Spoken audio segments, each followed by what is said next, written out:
नमस्कार, CSK news में आपका स्वागत है। जो दोस्तों आज हो गया है 14 अप्रैल, बड़ी खबर निकल के आ रही है। अमेरिका में भारतीय विदेश मंत्री एस जयशंकर और रक्षा मंत्री राजनाथ सिंह ने अमेरिका से की बड़ी डील बौखलाया नया नवेला।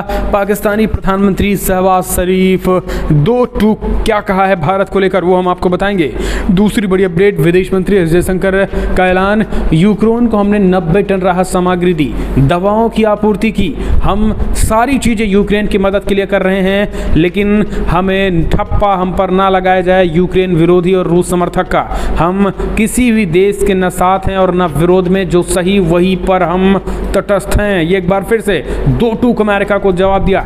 तीसरी बड़ी अपडेट बताएंगे, यूक्रेन युद्ध में धूर्ता पर उतरे यूरोपीय देश, भारत को रूस के खिलाफ खड़ा करने की जिद पर अड़े।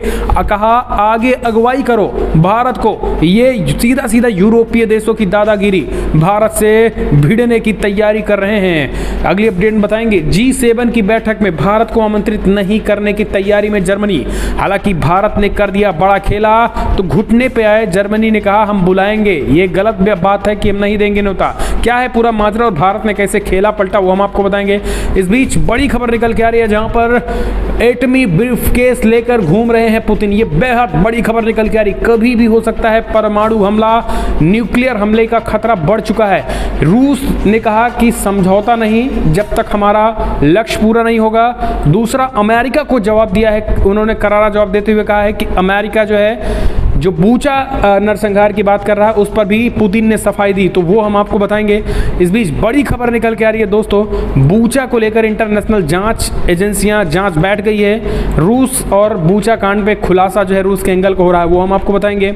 इस बीच एक और बड़ी अपडेट निकल के आई है, जहां आपको बता दें पाकिस्तान को लगा करारा झटका, वो हम आपको बताएंगे। भारत ने फिर श्रीलंका की मदद के लिए बढ़ाई हाथ, तो एक एक करके दोस्तों विस्तार से आपको बताएंगे। लेकिन उससे पहले एक छोटा सा निवेदन, अगर आप चैनल को सब्सक्राइब नहीं किया, पल पल के अपडेट के लिए चैनल को सब्सक्राइब करना ना भूले। इस देश की इंडियन आर्मी के लिए जय हिंद लिखना मत भूलेगा दोस्तों। 2 साल पहली बड़ी अपडेट निकल के आ रही है, अमेरिका में भारत और अमेरिका के बीच हुई फिर से एक डील, पाकिस्तान तिल मिलाया। कहा दोनों देश मिलकर रच रहे हैं पाकिस्तान के खिलाफ साजिश, हमें निशाना ना बनाया जाए। दरअसल आपको बता दें, भारत और अमेरिका के 2+2 मंत्रिस्तरीय वार्ता के बाद पाकिस्तान तिल मिलाया हुआ है। जो स्टेटमेंट निकल के आया है पाकिस्तान के ऊपर, चाइना के ऊपर, रसिया के ऊपर, उनमें किसी भी देश की तरफ कोई स्टेटमेंट आया हो या ना आया हो, लेकिन पाकिस्तान का तिल मिलाना बौखलाना शुरू हो गया है। सबसे जो मेन कीवर्ड है वो है टेररिज्म। ट्रंप होते तो इस्लामिक टेररिज्म था, बाइडेन है तो टेररिज्म की बात हो रही है।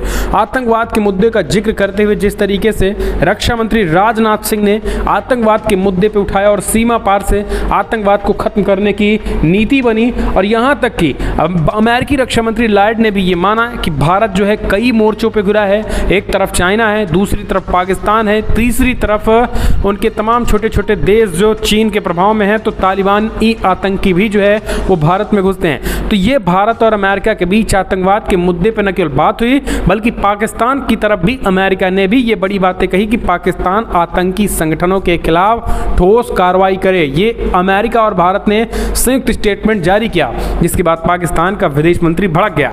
नए नवेले विदेश मंत्री, नए नवेले प्रधानमंत्री बने। उन्होंने कहा है कि बयान में कुछ खत्म हो चुके आतंकी संगठनों का संदर्भ दोनों देशों के गलत आतंकवाद विरोधी फोकस को दिखाता है। बार बार पाकिस्तान को टारगेट करना ठीक नहीं है। पाकिस्तान ने अपना नजरिया बदल दिया, पाकिस्तान ने जज्बात बदल दिए, पाकिस्तान ने पूरे आतंकवादियों को जेल में ठूस रहा है। तो पाकिस्तान को आतंकवाद से जोड़ना ये ठीक नहीं है। ये है नए नवेले पाकिस्तान के प्रधानमंत्री का बयान। हम चलते हैं एक और अपडेट लेते हैं। विदेश मंत्री फिर से अमेरिका में, रूस और अमेरिका को आश्वस्त किया, दुनिया को आश्वस्त किया कि भारत यूक्रेन की कर रहा मदद। यूक्रेन को 90 टन राहत सामग्री दी, दवाओं की आपूर्ति की है।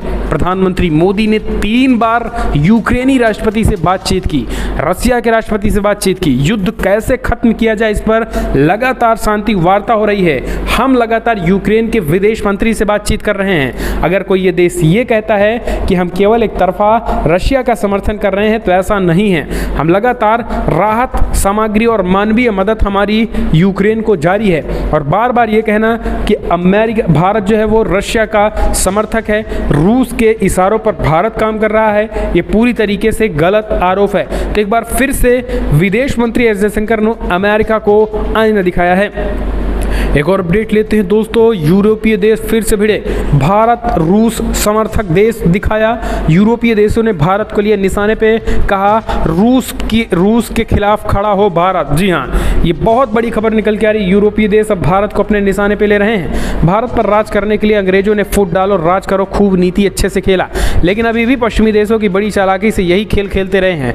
यूरोप की प्लानिंग समझिए, ये यूरोप के अंदर किसी भी तरीके का बखेड़ा नहीं चाहते हैं, लेकिन किसी न किसी तरीके से एशियाई देशों के बीच झगड़े को हवा देते रहना चाहते हैं, ताकि खुद की चौधराहट बनी रहे और ये बैठकर बाकायदा देखें। यूरोपीय देश इस वक्त भारत के साथ डबल गेम खेल रहे हैं। हम आपको बता देते हैं कैसे।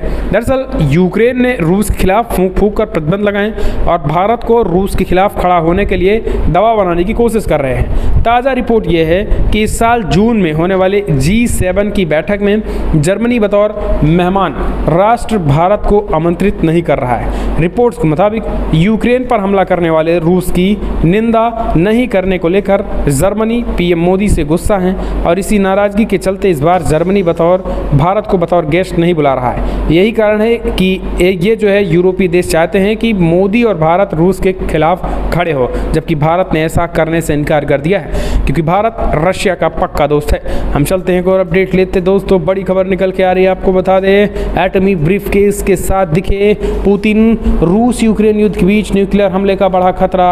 पुतिन ने कहा, हम किसी भी तरीके से बूचा में हमारा हाथ नहीं है और हम झुकने वाले नहीं हैं। हमें पूरी तरीके से अपने लक्ष्य पर हम काम कर रहे हैं और हमारा लक्ष्य जो है हम तब तक नहीं हिलने वाले हैं। दरअसल रूस यूक्रेन में युद्ध के बीच एक बार फिर न्यूक्लियर हमले का खतरा लगातार बढ़ता जा रहा है। रूस के राष्ट्रपति पुतिन एक सप्ताह में दूसरी बार न्यूक्लियर ब्रीफकेस के साथ दिखे हैं।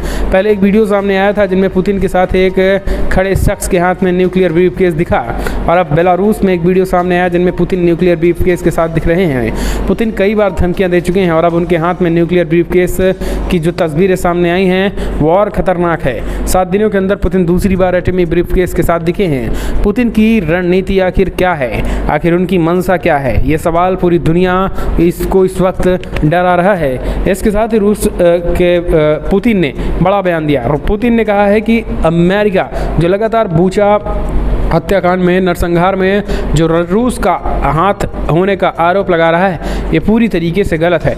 रूस में हमने किसी भी तरीके से, हमारा कोई भी हाथ रूसी सैनिकों का नहीं है और बातचीत से खुद यूक्रेन पीछे हट रहा है। हम तो बातचीत की भी बात कर रहे हैं। तो ये रशिया के राष्ट्रपति ने कहा और उन्होंने ये भी कहा, शांति समझौते की बात उन्होंने इनकार कर दिया। उन्होंने कहा है कि पहले जब तक टारगेट यानी लक्ष्य मकसद पूरा होने तक यूक्रेन युद्ध जारी रहेगा।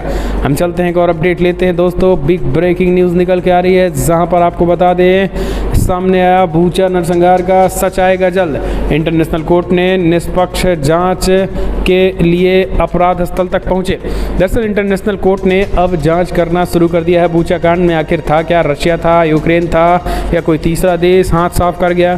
तो इन सारे मसले को लेकर लगातार जांच जारी है और जांच इंटरनेशनल कोर्ट कर रहा है। इंटरनेशनल क्रिमिनल कोर्ट के चीफ प्रोसिक्यूटर करीम खान ने बुधवार को बूचा का दौरा किया और वे उस जगह पहुंचे जिस पर रूसी सैनिकों ने कई सप्ताह तक कब्जा करके रखा था। यूक्रेन का आरोप है कि रूस की सेना ने यहां सैकड़ों निर्दोषों नागरिकों को मौत के घाट उतार दिया। हम चलते हैं और अपडेट लेते हैं, बड़ी खबर एक और निकल के आ रही। मैरियोपोल में रूसी सेना को मिली बड़ी कामयाबी, यूक्रेन की ब्रिगेड ने किया सरेंडर, 1026 सैनिकों ने डाले हथियार। यूक्रेन रूस युद्ध के बीच मैरियोपोल में रूसी सेना ने बड़ी कामयाबी रूसी सेना के हाथ लगी है। मारियोपोल में यूक्रेन की पूरी ब्रिगेड ने सरेंडर कर दिया है। इस वक्त की बड़ी खबर निकल के आ रही है। आपको बता दें, यूक्रेन की 36वीं मरीन ब्रिगेड ने आत्मसमर्पण किया। इस आत्मसमर्पण के तहत 1026 सैनिकों ने हथियार डालते हैं।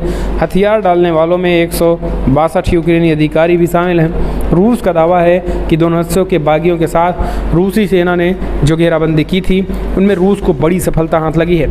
इससे पहले आमने सामने की लंबी लड़ाई चली गई थी जिसके बाद 95% इलाके में रूस ने कब्जा कर लिया था। तो ये एक बड़ी खबर निकल के आ रही है दोस्तों, जहां रूस के हाथ ये बड़ी सफलता, जहां 1000 से ज़्यादा यूक्रेनी सैनिकों ने सरेंडर किया। हम चलते हैं और अपडेट लेते हैं दोस्तों, बड़ी खबर इमरान खान की सरकार को के हटने पर अधिकतर पाकिस्तानियों ने जताई खुशी। सर्वे में आया बड़ा सामने। दरअसल पाकिस्तान में विश्वास प्रस्ताव के मतदान में इमरान खान सरकार हार गई है। शहबाज शरीफ नए प्रधानमंत्री बने हुए हैं। इसी बीच पाकिस्तान के एक सर्वेक्षण में पाया गया है कि देश के प्रधानमंत्री के रूप में इमरान खान के हटने पर 57% उत्तरदाताओं ने खुशी जताई है। द न्यूज़ इंटरनेशनल की रिपोर्ट के अनुसार नया गैलप सर्वेक्षण 10-11 अप्रैल तक 1000 घरों से टेलीफोन और रेडियम डिजिटल डायलिंग माध्यम से किया गया था। सर्वेक्षण के परिणामस्वरूप एक ध्रुवीकरण की प्रवृत्ति सामने आई, जिनमें 57% उत्तरदाताओं ने इमरान खान के नेतृत्व वाली पाकिस्तान तहरीक इंसाफ PTI सरकार जाने पर खुशी व्यक्त की है। तो ये कहीं ना कहीं इमरान सरकार के लिए बड़ा झटका है, क्योंकि इमरान जो ये दम भर रहे हैं कि हम जैसे ही चुनाव लड़ेंगे फिर से पूर्ण बहुमत की सरकार बनाएंगे, उनके लिए ये सर्वे कहीं ना कहीं बड़ा झटका लेकर आया है। हम चलते हैं एक और अपडेट लेते हैं दोस्तों। बड़ी खबर निकल के आ रही है, आपको बता दें ब्रिटिश PM बोरिस जॉनसन ने जुर्माना भरा, मांगी माफ़ी, कोविड नियम की तोड़ी थी पार्टी। जी हाँ, दरअसल आपको बता दें British PM Boris Johnson Covid नियमों का उल्लंघन करने के मामले में जुर्माना भर दिया है और माफ़ी भी मांग ली है।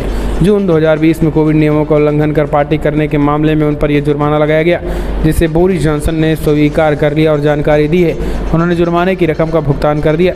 बोरिस जॉनसन ने साथ ही पत्नी कैरी जॉनसन पर भी जुर्माना लगा दिया और उनकी ओर से जुर्माने की राशि भी अदा कर दी गई है। हम चलते हैं एक और अपडेट लेते। बड़ी खबर निकल के आ रही है। तो दोस्तों आखिर भारत के सामने झुक गया जर्मनी। कहा G7 की मीटिंग में भारत को ना बुलाने की बात पूरी तरीके से अफवाह, जल्द भेजेंगे न्योता। बड़ी खबर निकल के आ रही है। जी हाँ, दरअसल भारत को G7 की मीटिंग में गेस्ट के तौर पर न बुलाने पर विचार करने की खबरों को जर्मनी ने खारिज कर दिया है। जर्मनी की ओर से बताया गया है कि बर्लिन की ओर से समिट में भारत को न बुलाने पर विचार करने की बात गलत है।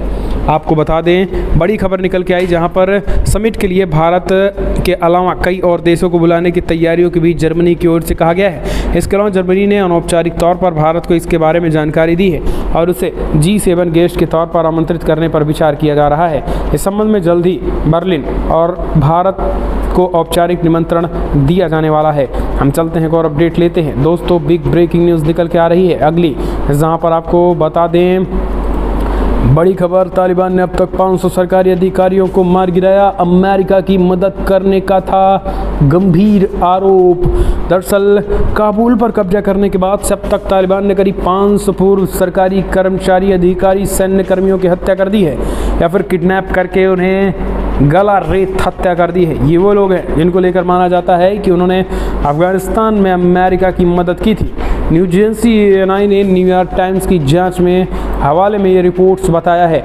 ये एक बड़ी खबर है। हम चलते हैं और अपडेट लेते हैं दोस्तों, जहां पे आपको बता दें श्रीलंका की सरकार आई मुश्किल में। बड़ी खबर निकल के आ रही है दोस्तों, जहां पर विपक्ष ने महाभियोग और अविश्वास प्रस्ताव पर लगाई मुहर।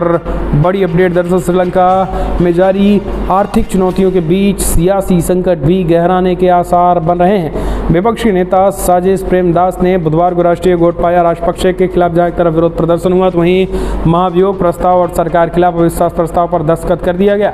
डेली मिलर के रिपोर्ट के हवाले समाचार एजेंसी ANI ने बताया है कि विपक्ष के नेता के कार्यालय में ये हस्ताक्षर किए गए हैं और इस घटना में श्रीलंका में सियासी खींचतान बढ़ने के भी आसार हैं। इन प्रस्ताव को जल्द ही संसद में रखा जाएगा।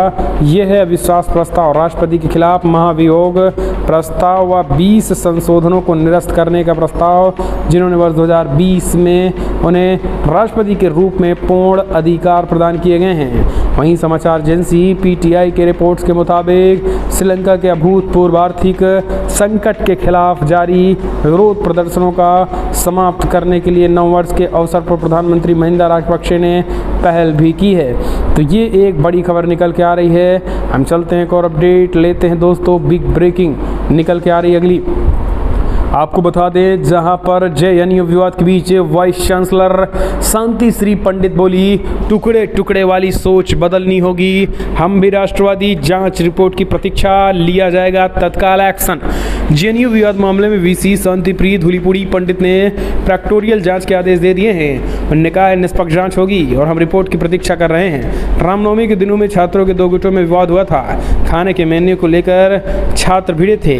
ये 2 समूहों का विवाद है और इसको देखते देखते मामले में प्रैक्टोरियल जांच के आदेश दे दिए गए हैं। लेकिन आपको बता दें कि जिस तरीके से जेएनयू में रामनवमी के दौरान एक मेस में मुस्लिमों के द्वारा मांस खाया जा रहा था। अब आप समझिए, एक तरफ हिंदू जहां फलाहारी कर रहे थे, उसी टेबल पे बैठकर मांस खाया जाने लगा, तो ये कितना ज़्यादा खतरनाक है। हम चलते हैं और अपडेट लेते हैं दोस्तों। बिग ब्रेकिंग न्यूज़ निकल के आ रही है।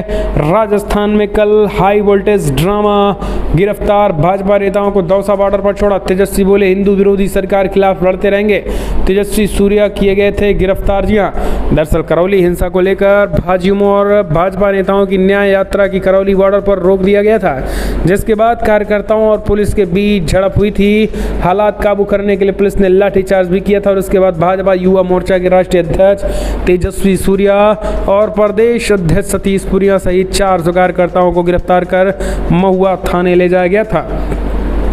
गिरफ्तार भाजपा नेता सतीश पुनिया, तेजस्वी सांसद मनोज, सांसद रंजीता कोली, भाजपा के प्रदेश अध्यक्ष हिमांशु शर्मा सहित सभी बड़े नेताओं और कार्यकर्ताओं को दौसा बॉर्डर पर लाकर छोड़ दिया गया। मौके पर पुलिस बल अभी भी तैनात रही। तो दोस्तों आपको बता दें, कल करौली जाने नहीं दिया गया है। करौली में बड़े पैमाने पर हिंदू जो है वो पलायन कर रहे हैं। जी हाँ, दिस इज़ रियलिटी। पलायन कर रहे हैं बड़े पैमाने पर हिंदू। यही कारण है कि बीजेपी का गुस्सा फूट पड़ा और एक तरीके से उन्होंने करौली जाने के लिए बीजेपी के फायरब्रांड नेता तेजस्वी सूर्या कूच कर रहे थे। हम चलते हैं और अपडेट लेते हैं। मध्य प्रदेश में सीसीटीवी कैमरे लगेंगे मस्जिदों पर, पहल गृह मंत्री नरोत्तम मिश्र ने किया स्वागत। खरगोन में सेंधवा मुही हिंसा को लेकर राजधानी में शहर काजी सैयद मुश्ताक अली नदवी, मुफ्ती मोहम्मद अब्दुल कलाम कासमी ने रमजान माह में विवादों का खास ख्याल रखने की बात कही। इसके लिए उन्होंने शहर की सभी मस्जिदों के आसपास सीसीटीवी कैमरे लगाने के लिए कहा, जिसमें मौका पड़ने पर सच बात सामने आने लगी है। आपको बता दें, उलेमाओं ने खरगोन सेंधवा में हुए मुसलमानों के नुकसान पर अफसोस जाहिर करते हुए इसे सभी पीड़ित लोगों के मदद की अपील भी की है और आम लोगों से कही है कि इसके बाद गृह मंत्री डॉक्टर नरोत्तम मिश्र ने मस्जिदों पर सीसीटीवी लगाने पर भी बड़ी बातें कही। हम चलते हैं एक और अपडेट लेते हैं दोस्तों। बड़ी खबर निकल के आ रही है एक और, जहां पर आपको बता दें, तुम 100 करोड़ हो ना, हम 25 करोड़ पर 15 मिनट के लिए पुलिस हटा लो। हेट स्पीच मामले में अकबर ओवैसी हुए बरी। हेट स्पीच की वजह से चर्चा में रहने वाले असद ओवैसी के छोटे भाई अकबरुद्दीन ओवैसी को कोर्ट से राहत मिली। हैदराबाद के नामापल्ली मेट्रोपॉलिटन कोर्ट ने एआईएमआईएम विधायक अकबर ओवैसी को 2 हेट स्पीच मामले में बरी कर दिया गया। ये दोनों मामले निर्मल और निजामाबाद जिले से जुड़े हुए थे। कोर्ट ने कहा है कि अभियोजन पर्याप्त सबूत नहीं दे पाए हैं। कोर्ट ने अकबरुद्दीन ओवैसी को हिदायत दी है कि वो कोई भी विवादित बयान ना दें। कोर्ट ने कहा है कि देश की अखंडता का ध्यान रखते हुए अपनी भाषा पर नियंत्रण रखना जरूरी है, लेकिन जिस तरीके से इन्हें जमानत मिली है ये कहीं ना कहीं फिर से खतरनाक है और फिर से ऐसे लोग, ऐसे तत्व दंगा भड़का सकते हैं। एक और अपडेट, महाराष्ट्र में लाउड स्पीकर को लेकर दी चेतावनी। जी हाँ, मनसे ने दी 3 मई तक चेतावनी। बोले सभी मस्जिदों से अगर लाउड स्पीकर नहीं हटा तो फिर करेंगे क्रांति। जी हाँ, लेकिन इस बीच क्रांति से पहले फंस गए मनसे के राज ठाकरे। उद्धव ठाकरे सरकार ने दर्ज किया आर्म्स एक्ट के तहत मुकदमा। दरअसल महाराष्ट्र में लाउडस्पीकर की राजनीति तेज हो गई। महाराष्ट्र नवनिर्माण सेना मनसे प्रमुख राज ठाकरे 3 मई तक अल्टीमेटम देते हुए मस्जिदों से लाउडस्पीकर बंद करने को कहा है। उधर शिवसेना और एनसीपी के नेताओं ने भी बयान जारी कर दिया है। मनसे प्रमुख राज ठाकरे एक कार्यक्रम को संबोधित कर रहे थे। इस दौरान उन्होंने कहा है कि प्रधानमंत्री नरेंद्र मोदी को इस देश में समान नागरिक संहिता लागू करनी चाहिए। जनसंख्या वृद्धि को रोकने के लिए कानून लाया जाना चाहिए। ठाकरे यही नहीं रुके, आगे उन्होंने मस्जिदों पर लगे लाउडस्पीकर का जिक्र किया। मनसे प्रमुख ने कहा है कि मस्जिदों से लाउडस्पीकर 3 मई तक बंद हो जाना चाहिए, नहीं तो हम लाउडस्पीकर लगाकर हनुमान चालीसा का पाठ करना शुरू कर देंगे। ये एक सामाजिक मुद्दा है, धार्मिक नहीं। मैं राज्य सरकार से कहना चाहता हूँ कि हम इस विषय पर अब पीछे हटेंगे नहीं। जो आपको जो करना है वो कर लीजिए। इसी को देखते हुए आपको बता दें, मनसे चीफ राज ठाकरे जो है वो तलवार लेकर चेतावनी भी दी थी। तलवार निकालने के मामले पर उन पर ही ठाकरे सरकार ने केस दर्ज कर लिया है और उन पे आर्म्स एक्ट के तहत केस दर्ज कर लिया है। और अब शिवसेना कह रही है कि ये हमसे बड़े हिंदू नहीं हैं। तो ये हिंदुओं को लेकर खेल खेला जा रहा है कि कौन कितना बड़ा हिंदू है। अब इस पर बात होने लगी है।